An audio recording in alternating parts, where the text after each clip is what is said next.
श्री सुखदेव जी राजा परीक्षित से बोले, हे राजन, अब मैं पहले अदिति के पुत्रों का वर्णन करता हूँ। सविता देवता की स्त्री पृश्नी से 3 पुत्र तथा सावित्री आदि कन्याएं उत्पन्न हुई। सावित्री, व्याहृति, जपी, अग्निहोत्र, पशु, सोम तथा चातुर्मास्य हुए। भग की पत्नी सिद्धि से 2 पुत्र तथा आशी नाम की 1 पुत्री उत्पन्न हुई। धाता नामक देवता की पत्नियों से 4 कन्याएं तथा सायं, दर्श, प्रातः एवं पूर्णमास 4 पुत्र उत्पन्न हुए। विधाता की पत्नी क्रिया से 5 अग्नियां, वरुण की स्त्री चाशरणी से ब्रह्मा के पुत्र भृगु जी की उत्पत्ति हुई। वरुण देव के दूसरे पुत्र वाल्मीकि जी थे। उर्वशी अप्सरा को देखकर मित्र तथा वरुण देव का वीर्य स्खलित होकर पृथ्वी पर गिर पड़ा। उस वीर्य को एक घड़े में रख दिया, जिससे अगस्त्य एवं वशिष्ठ जी की उत्पत्ति हुई। जयंत आदि 3 पुत्र इंद्र की पत्नी पुलोमा से उत्पन्न हुए। मित्र की स्त्री रेवती से उत्सर्ग, अरिष्ट तथा पिप्पल हुए। उपेंद्र की स्त्री कीर्ति से बृहच्छलोक नामक पुत्र उत्पन्न हुए। सुखदेव जी बोले, हे राजन, कश्यप जी की पत्नी अदिति के संतान उत्पत्ति की कथा वर्णन किया।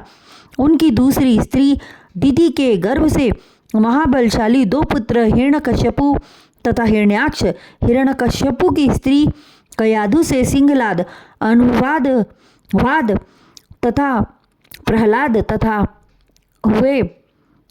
हुए। एक कन्या सिंघिका हुई, जिसका विवाह विप्रचित्ति नामक दैत्य से हुआ।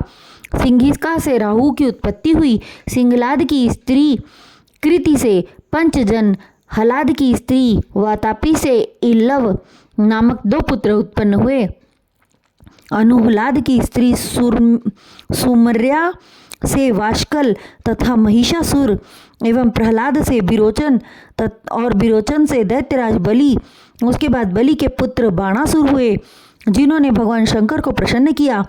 दिति के दोनों पुत्र हिरण्यकशिप और हिरण्याक्ष श्री नारायण के हाथों मारे गए।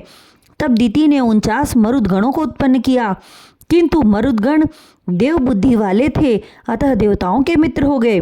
यह सुनकर राजा परीक्षित ने सुखदेव जी से पूछा, हे महात्मन, दिति के पुत्र दैत्य होकर भी देवता के समान कैसे हो गए? कृपा कर आप वह वृत्तांत हमें बतलाइए। श्री शुक जी बोले, हे राजन, जब वराह रूप धारण कर श्री नारायण ने हिरण्याक्ष को तथा नरसिंह अवतार में प्रकट होकर हिरण्यकश्यपु का वध कर डाला, तब दिति ने विचार किया कि मेरे दोनों पुत्रों को देवराज इंद्र ने मरवा दिया, जिससे वह अत्यंत दुखी होकर इंद्र को मारने की इच्छा से पुत्र उत्पत्ति हेतु अपने पति कश्यप जी की सेवा बहुत प्रेम से करने लगी। उसकी सेवा भाव से प्रसन्न होकर उन्होंने वर मांगने के लिए दिति से कहा। तब वह बोली, हे स्वामी, आप मुझ पर प्रसन्न हैं तो ऐसा वर प्रदान कीजिए जिससे मुझे अत्यंत वीर पुत्र की प्राप्ति हो, जो इंद्र को मारकर सदैव अमर रहे। कश्यप ने विचार कर कहा, जैसा पुत्र तुम चाहती हो वैसा पुत्र तुम्हें प्राप्त होगा, किंतु 1 वर्ष तक उसके लिए कठिन साधना करना होगा। यह सुनकर दिति बोली, हे स्वामी, वह कठिन साधन मैं अवश्य करूंगी, कृपा कर आप व्रत विधि बतलाइए।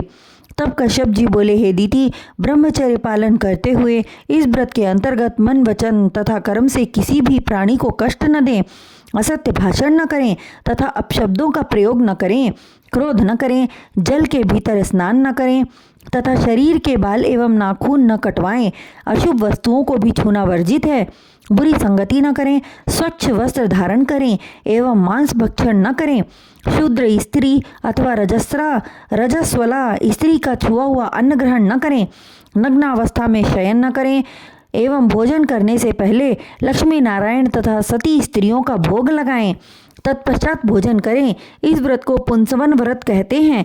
इसे विधि सहित पूर्ण करने वाली स्त्री की इच्छा पूर्ण होती है। कश्यप जी के कथनानुसार दिति विधि पूर्वक व्रत करने लगी।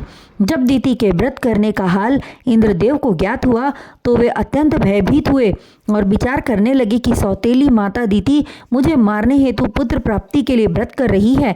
तब वे ब्राह्मण का रूप धारण कर उसके घर गए और उसकी सेवा करने लगे तथा दिति के व्रत में त्रुटि तलाश करने लगे, किंतु वह नियम, श्रद्धा तथा भक्ति पूर्वक व्रत करती रही। व्रत का दिन समीप आते देखकर देवराज अत्यंत चिंतित हुए, किंतु एक दिन व्रत करने के कारण अत्यंत दुर्बल हो चुकी दिति थककर झूठे मुंह सो गई। ऐसे सुअवर की खोज में इंद्र सदैव रहते थे। व्रत में हुई त्रुटि देखकर इंद्र जी लघु रूप धारण कर दिति के गर्भ में प्रवेश कर गए और गर्भ में पल रहे बालक को अपने वज्र से 60 टुकड़ों में विभाजित कर दिए।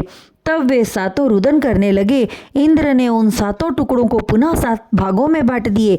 इस तरह 49 टुकड़े होकर वे बोले, हे भाई इंद्र, हम तो तुम्हारे भाई हैं, तुम अपने मन में हमारे प्रति शत्रु भाव क्यों रखते हो? हम लोग तुम्हारी सहायता करेंगे। उनके वचनों को सुनकर इंद्र जी बोले, हे भाइयों, अब तुम 49 मरुत के नाम से प्रसिद्ध होकर मेरे साथ रहोगे।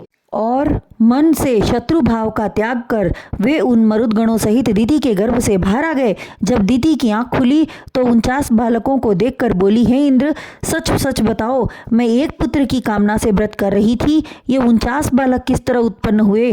तब इंद्र ने डरते हुए सारा वृत्तांत दिति को बतलाया और वे बोले, हे माता, इन बालकों के साथ मैं आपके गर्भ से निकला हूँ, इसलिए ये सब मरुदगण मेरे भाई होकर मेरे साथ देवलोक में निवास करेंगे।